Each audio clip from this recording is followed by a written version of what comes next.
आदरणीय सभापति जी, उसी दौरान उस समय के प्रधानमंत्री पंडित नेहरू जी ने मुख्यमंत्रियों को एक चिट्ठी लिखी थी।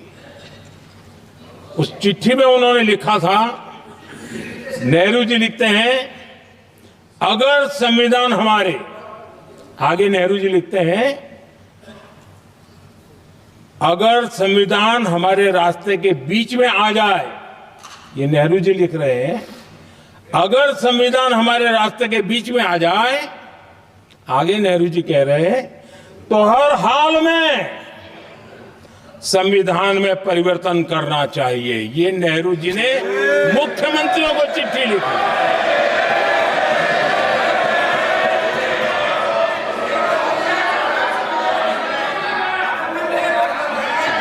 और आदरणीय सभापति जी, ये भी देखिए, 1951 में ये पाप किया गया, लेकिन देश चुप नहीं था। उस समय राष्ट्रपति डॉक्टर राजेंद्र प्रसाद जी ने चेताया, ये गलत हो रहा है।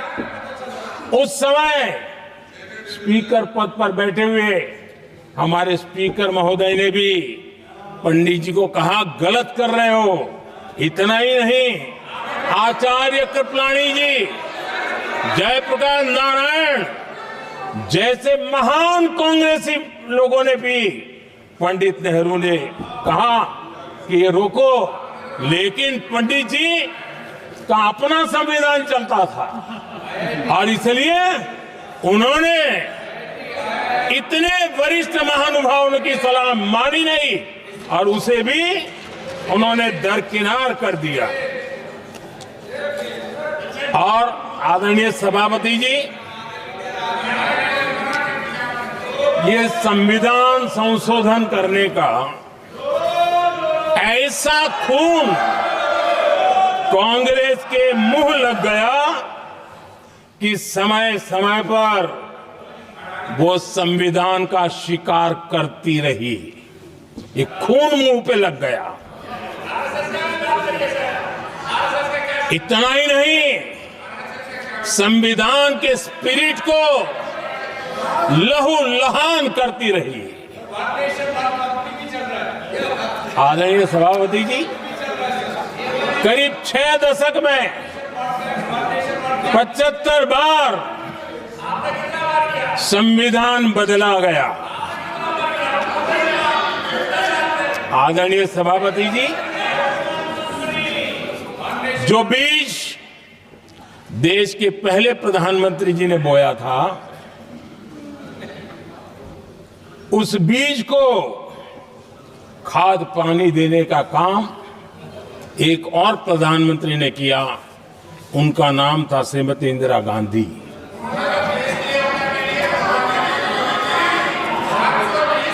जो पाप पहले प्रधानमंत्री करके गए और जो खून लग गया था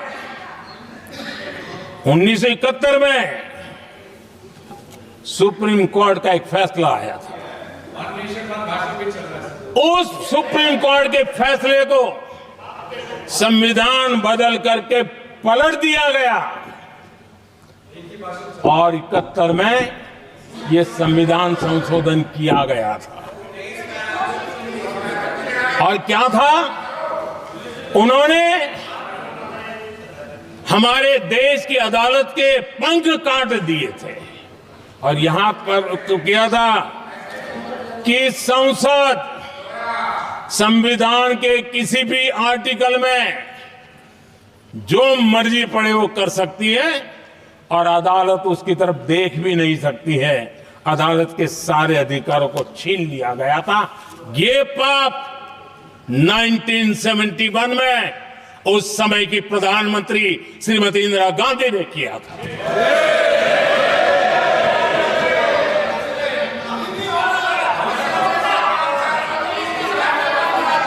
और इस परिवर्तन ने इंदिरा जी की सरकार को मौलिक अधिकारों को छीनने का और न्यायपालिका पर नियंत्रण करने का अधिकार दिया, सक्षम बना दिया था। आदरणीय सभापति जी, खून मुंह पे लग गया था, कोई रोकने वाला था नहीं। और इसलिए जब इंदिरा जी के चुनाव को गैर रीति के कारण, असंवैधानिक तरीके से चुनाव लड़ने के कारण अदालत ने उनके चुनाव को खारिज कर दिया और उनको एमपी पद छोड़ने की नौबत आई, तो उन्होंने गुस्से में आकर के देश पर इमरजेंसी थोप दी, आपातकाल लगा दिया अपनी कुर्सी बचाने के लिए। और उसके बाद इतना ही नहीं, उन्होंने इमरजेंसी तो लगाई, संविधान का दुरुपयोग तो किया ही किया, भारत के लोकतंत्र का गला तो घोंट ही दिया। लेकिन 1975 में 39वां संशोधन किया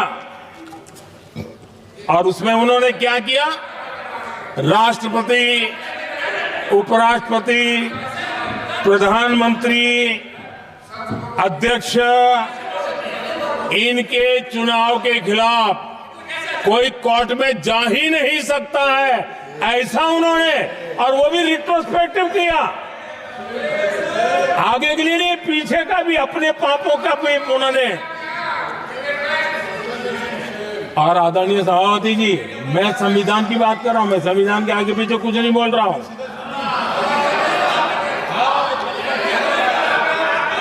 आदरणीय सभापति जी,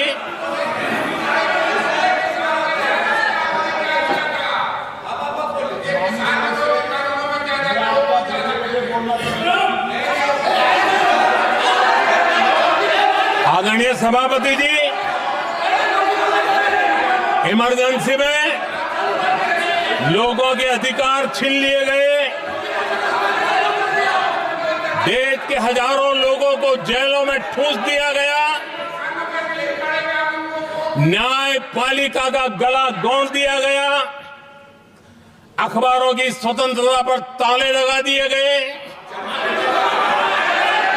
इतना ही नहीं, कमिटेड जुडिशरी, इस विचार को उन्होंने पूरी ताकत दी। और इतना ही नहीं, जिस जस्टिस एच.आर. खन्ना ने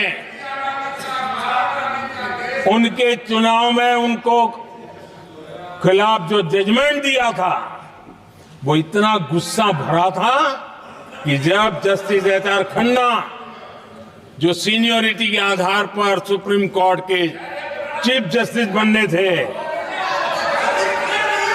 जिन्होंने संविधान के सम्मान करते हुए उस स्पिरिट से इंदिरा जी को सजा दी थी, उन्होंने मुख्य न्यायाधीश नहीं बनने दिया।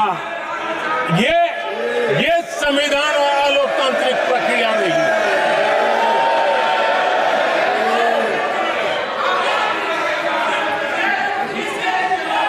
आदरणीय सभापति जी,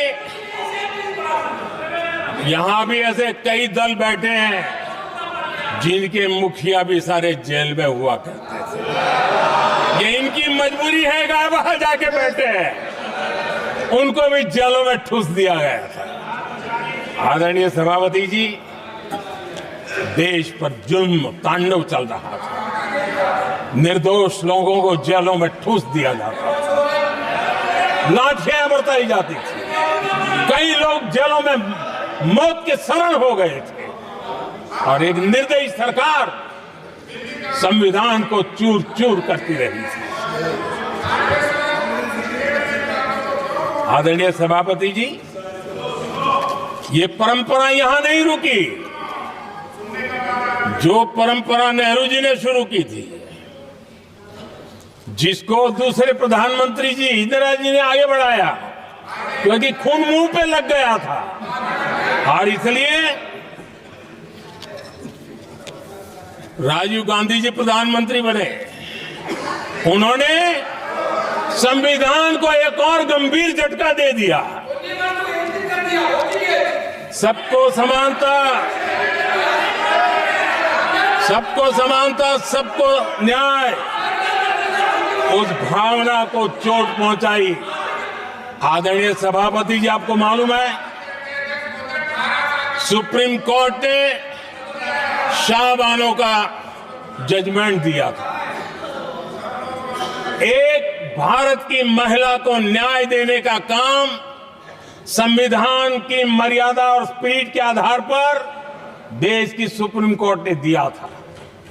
एक वृद्ध महिला को उसका हक मिला था सुप्रीम कोर्ट से, लेकिन उस समय के प्रधानमंत्री राजीव गांधी ने शाहबानो की उस भावना को, सुप्रीम कोर्ट की उस भावना को नकार दिया और उन्होंने वोट बैंक की राजनीति के खातिर संविधान की भावना को बलि चढ़ा दिया और कट्टरपंथियों के सामने सर झुकाने का काम कर दिया। उन्होंने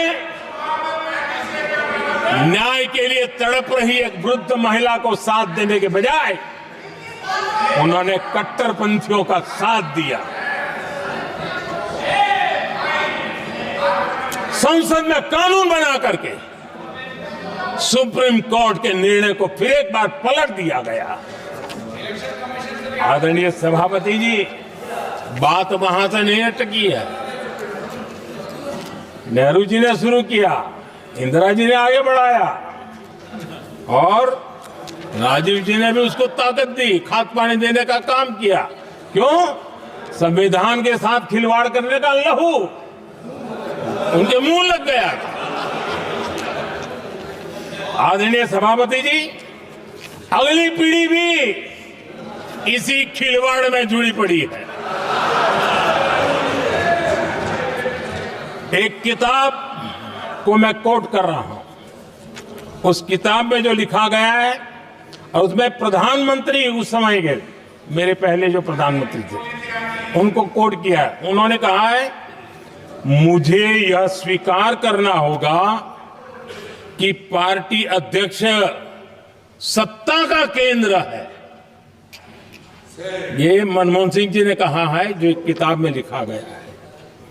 मुझे यह स्वीकार करना होगा कि पार्टी अध्यक्ष सत्ता का केंद्र है। सरकार पार्टी के प्रति जवाबदेह है। इतिहास में पहली बार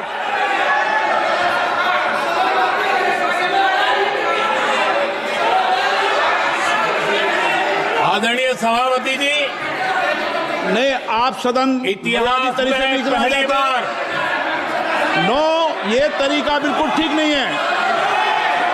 सदन के नेता बोल रहे हैं, आपको मर्यादा रखनी चाहिए। ऐसे सदन नहीं चलेगा इस तरीके से, गलत तरीका आपका ये। माननीय प्रधानमंत्री जी, आदरणीय सभापति जी, इतिहास में पहली बार संविधान को ऐसी गहरी चोट पहुंचा दी गई। संविधान निर्माताओं ने चुनी हुई सरकार और चुने हुए प्रधानमंत्री की कल्पना तक ही हमारा संविधान था, लेकिन इन्होंने तो प्रधानमंत्री के ऊपर एक गैर संवैधानिक, और जिसने कोई शपथ भी नहीं लिया था, नेशनल एडवाइजरी काउंसिल पीएमओ के भी ऊपर बैठा दिया। पीएमओ के ऊपर अघोषित दर्जा दे दिया गया।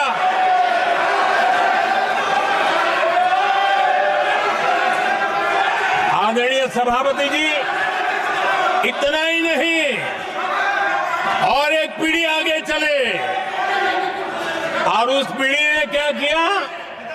भारत के संविधान के तहत देश की जनता जनार्दन सरकार चुनती है और वो सरकार का मुखिया कैबिनेट बनाता है।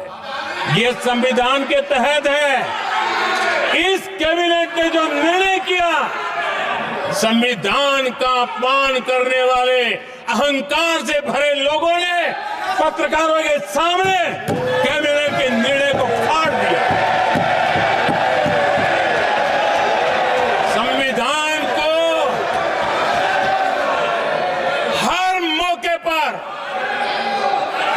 संविधान के साथ खिलवाड़ करना, संविधान को न मानना, ये जिनकी आदत हो गई थी। और दुर्भाग्य देखिए, एक अहंकारी व्यक्ति कैबिनेट के निर्णय को फाड़ दे और कैबिनेट अपना फैसला बदल दे। ये कौन सी व्यवस्था है?